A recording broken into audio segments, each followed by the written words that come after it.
Hello, welcome to my channel vibes with coral. তোমরা সবাই কেমন আছো? আমি তো খুব ভালো আছি। তো আজ আমি তোমাদের সাথে শেয়ার করবো আমার একটা শ্যুট ডে ব্লগ। আজকে আমার শ্যুট ছিল বোলপুর, তাই সকাল সকাল উঠে টোটো করে বেরিয়ে পড়েছি স্টেশনের উদ্দেশ্যে। আমার ট্রেন ছিল 9:30টায়। তো তার আগে আমি স্টেশনে পৌঁছে গেছিলাম। তো স্টেশনে বসে বসে একটু ক্লিপ নিয়ে নিচ্ছিলাম। দিন ফার্স্ট টাইম যে আমি একা বোলপুর যাচ্ছিলাম, কারণ এর আগে আমার সাথে আমার কিছু দিদিরা থাকতো। সো সেদিন আমি একদম একা ছিলাম, তো একটু ভয় লাগছিল, কারণ আমি ট্রেনে খুব একটা যাতায়াত করি না। তো যাই হোক, ট্রেনে উঠে তোমাদের জন্য এই সুন্দর একটা ক্লিপ নিয়ে নিলাম। কি সুন্দর লাগছে দেখো। আর এই যে আমি বসে আছি কোলের ওপর ব্যাগটা চাপিয়ে নিয়ে। কিন্তু ট্রেন থেকে নামার পর আমার শরীরটা ভীষণ খারাপ করছিল। মানে আমি ভাবছিলাম যে হয়তো আজকে আমি শ্যুটটাই আর করতে পারবো না, কারণ শরীরটা এত খারাপ লাগছিল। তো যাই হোক, টোটো করে দিদির কাছে চলে গেলাম। আর দিদির কাছে যাওয়ার সাথে সাথে এত পেটে যন্ত্রণা হচ্ছিল, দিদি ফার্স্টেই আমাকে 1 কাপ চা খাইয়ে দিল।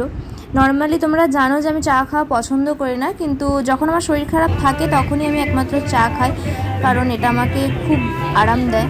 তো যাই হোক, সেখানে আমার ক্রিম্পিং ডান। আর ক্রিম্পিংয়ের পর আমাকে দিদি আবার চা খাইয়েছিল। আমি সেদিন যে কত কাপ চা খেয়েছিলাম আমি তোমাদেরকে গুনে বলতে পারবো না, কারণ আমি সেদিন এক্সেসিভ চা খেয়েছিলাম। কারণ উইদাউট চা আমি হয়তো শ্যুটটা করতেই পারতাম না, পেটে এতটাই যন্ত্রণা করছিল। তারপর এই দেখো, দিদি আমাকে ড্রেস আপ করিয়ে একদম বসিয়ে দিয়েছে মেকআপ করতে। সেদিন ফার্স্ট টাইম ছিল যে আমি পুষ্পাদির কাছে গিয়েছিলাম, কিন্তু আমার একটা মুহূর্তের জন্য মনে হয়নি যে সেটা ফার্স্ট টাইম।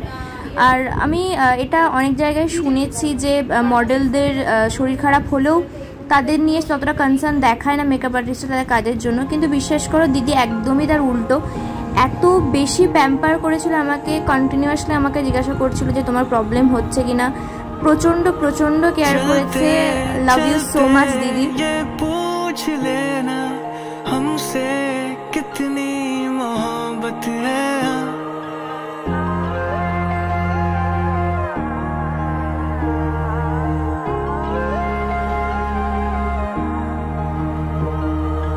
चलते चलते ये पूछ लेना हमसे कितनी मोहब्बत है। जाना चाहे पर जान लेना हमको तेरी जरूरत है। कि घूंट घूंट करके खुद को पी रहे हैं हम, तुमको क्या बताएं कैसे जी रहे हैं हम। गुम से हो चुके हैं अब तसल्लियों में हम, सच है ये हम अगर तुमसे मोहब्बत है, तुमसे मोहब्बत है, बस तुमसे हाँ, तुमसे ही हाँ, तुमसे मोहब्बत है।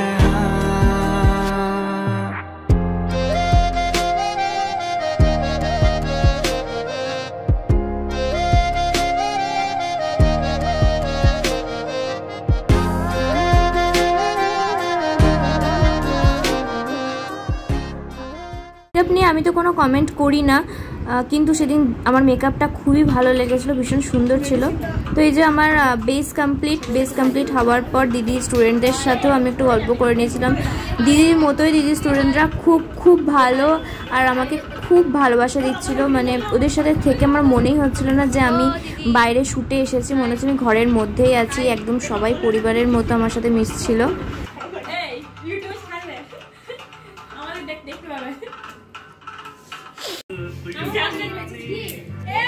দিদি আমাকে দিয়েছে চকলেট। আমাদের সাথে এই ছোট্ট ক্লিপটা একটা কারণে শেয়ার করলাম, কারণ চকলেট দেওয়াটা ম্যাটার করছে না, ম্যাটার করছে সেই সময় একটা মেয়ে, প্রতিটা মেয়েরই খুব মুড সুইং হয়। তো দিদি সেটা মাথায় রেখে আমাকে এতটা প্যাম্পার করেছিল, আমাকে চকলেট খাইয়েছিল, এবং আমি যা যা চেয়েছিলাম, যা যা আবদার করছিলাম সবটাই মেটানোর চেষ্টা করছিলাম। মানে এত ভালোবাসা। दिल तू जरा रहने रहने दो, जाने दो लेंगे दिल को मना। मुड़ते मुड़ते ये सोच लेना जाना तुम्हारा जरूरी है क्या। आना चाहे वापस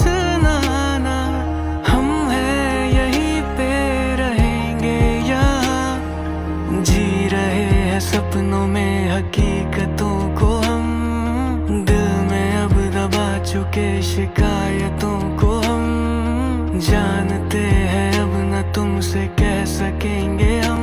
सच है ये हाँ, मगर तुमसे मोहब्बत है, हाँ तुमसे मोहब्बत है, हाँ बस तुमसे, हाँ तुमसे ही, हाँ तुमसे मोहब्बत है।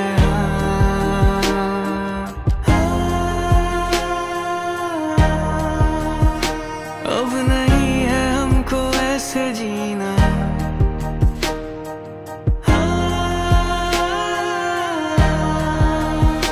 तेरा होके भी ना तेरा होना।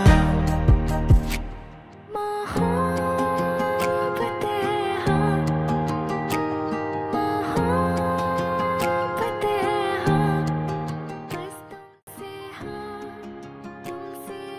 এই যে আমার ফাইনাল লুক, তোমরা আমাকে জানিও যে আমাকে কেমন লাগছে। আমার তো নিজের খুব ভালো লেগেছিল।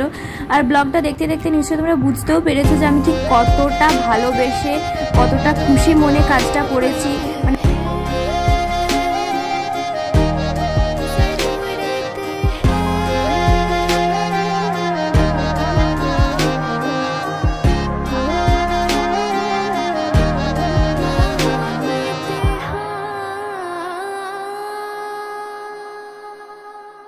এই দেখো এখানে আমার ফটোশ্যুট চলছে, আর এই ফটোশ্যুটের ক্লিপটাও কিন্তু দিদিই নিয়েছে। মানে সিরিয়াসলি সেদিন এত ভালোবাসা পাবো আমি দিদির কাছ থেকে আমি এক্সপেক্টই করিনি। খুব ভালোবাসা দিয়েছে আমাকে, আর আমি দিদির জন্যই হয়তো এত ভালোভাবে কাজটা করতে পেরেছি সেদিন।